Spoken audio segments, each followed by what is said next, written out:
Hello everyone, this is day one of our plan section work. We have a new subfolder in our drive called 200407 plan section work. Inside this folder, we're going to upload a new file you're going to make called 200407 your name dash plan section work 3dm. Now this Rhino file must have units set to feet, very important. And inside this file you will make several layers called sources. Inside sources you're going to put in a PDF of your site plan, oriented so that 4th Avenue is here and 43rd Street is here. In other words, so that north is in this direction. Once this PDF of your site plan is inside sources layer gets locked and you don't work with it again. You are also going to make a layer called cut, a layer called not cut, and a layer called dashed. Cut is for a thick line, not cut is for a thin line, dashed is for a dashed line that's somewhere in between the very thick line of the cut and the thin line of the not cut. Now your site plan comes from some property boundaries, and we know this length is 150 feet. So you must measure this at 150 feet to make sure that your PDF is inside your sources layer at the right size, because the units are feet. So this should measure as 150 feet. Once you've done that, you can start working on your entry. Now, let's think about what an entry is, right? It's what's in between the inside of a building and the outside of a building. Now, the inside of a building has a very precise definition. Inside means conditioned space. Conditioned space means when it's cold, you have heat. When it's warm outside, you have air conditioning. And if you're an excellent architect, you also have cross ventilation, and you also have daylight. Outside, however, is a little bit more nuanced. For example, if it's raining and you need an umbrella, that's one kind of outside space, but there's also the kind of outside space that when it's raining, you don't need an umbrella, but if it's cold, you still want to keep your coat on. This kind of space is the space where you find yourself standing outside, but there's something overhead, right? That's keeping the rain from falling on you. If you were drawing a plan of this surface, this little edge would show up in the plan as a dashed line. Anything that's above your head, it's going to show up in the plan as a dashed line. So as you work out in here on your ground plan, which areas are protected from the rain, but they're still outside, they're going to get a dashed line in this layer.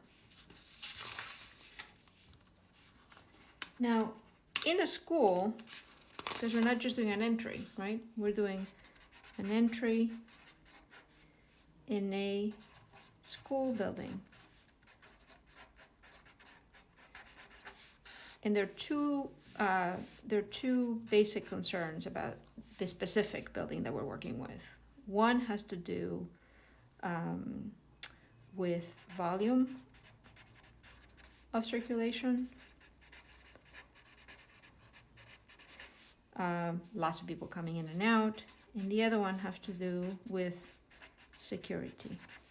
Okay, so first let's deal with the volume of circulation. You have the inside of the school, you have the outside of the school, and you have lots of people standing. This is a head and a body. These are people standing. Lots of people standing on the inside, lots of people standing on the outside, and they're all trying to move in one direction or another, right? People on the inside want to go outside, people on the outside want to go inside. So that means that if we look at our standard door that we're going to use in this project, which is 3 feet wide and 7 feet high, that doesn't leave a lot of room for all these people to move through it. So as a rule of thumb for this project, we're going to do 3 pairs of 3-foot doors. Not only that, when we're inside and we have heat and air conditioning, and when we're outside and we are requesting access or waiting for somebody to come out, we need an in-between space for a mechanical reason and also for a programmatic reason. And that in-between space is essentially going to be the distance between 2 doors, 2 sets of doors. And the space in here basically has to do with enough room so that the door swings open, then enough room for someone to stand going out, enough room for someone to stand coming in, right? So we're going to say that this is going to be about 10 feet or more. And it can vary. It doesn't have to be 10 feet consistently. It can be 10 feet on one side and 20 feet on another. The important thing is that we understand that this space is functioning in 2 ways. It's functioning to keep the heat and the air conditioning in, and is also functioning as a kind of in-between space for people who are just waiting to gain access. Okay. Once you get in, and this is B, having to do with security. Once you get in, so say that you went through your doors and you're in, okay? Once you get in, you're gonna have to deal with a single point of access, which is the security guard, surrounded by the cameras. Now, it's really important that the security guard has direct access to the point of entry. They don't have to be in front of it. They can be at an angle to it. They can even be next to it, but they have to have some physical visual access, immediate physical and visual access.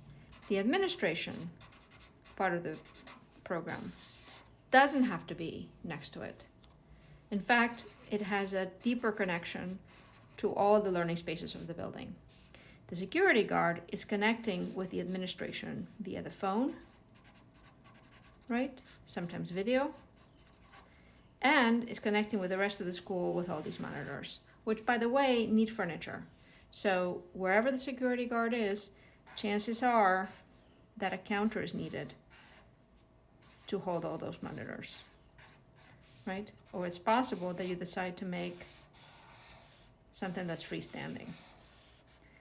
Any configuration works as long as there's a direct connection to the entrance by this security checkpoint. Okay, but now you have your actual plan. And you're thinking, well, my plan looks like this right now.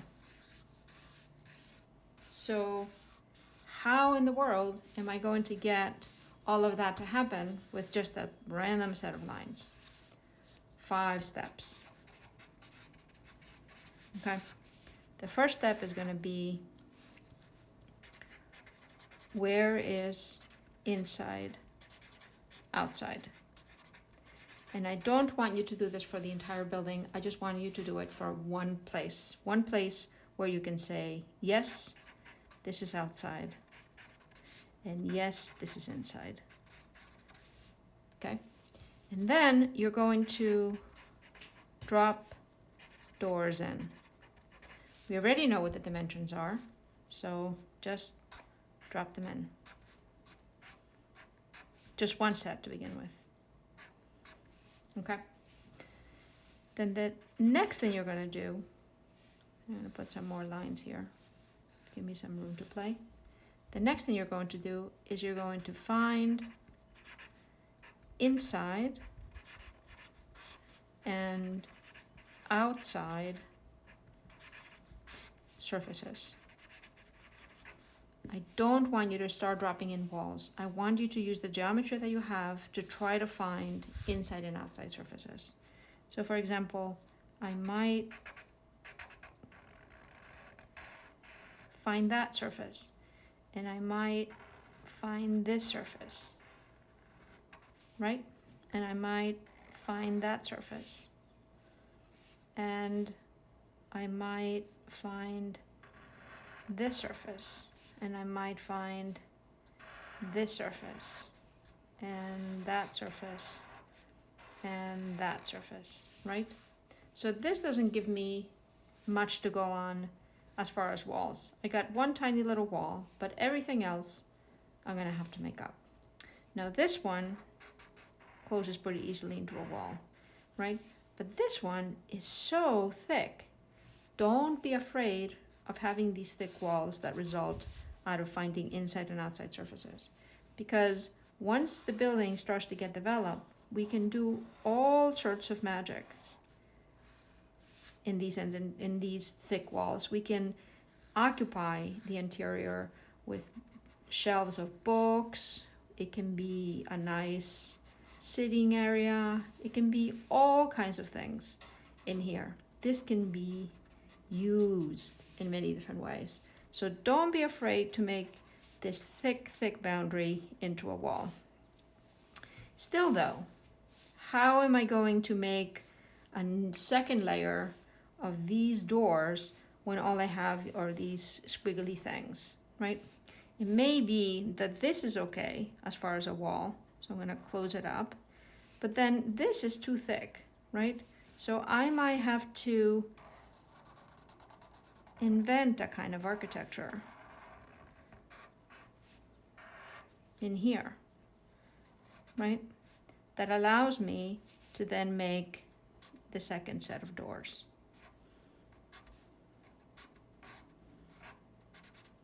Okay, and now here I can only fit 2 doors, right? Here I was able to fit 3 doors, but I don't need to fit all the doors in the same place.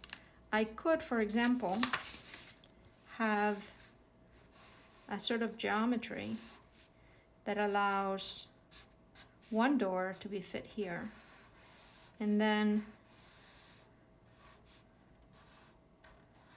another set of geometry that allows other doors to be fit elsewhere.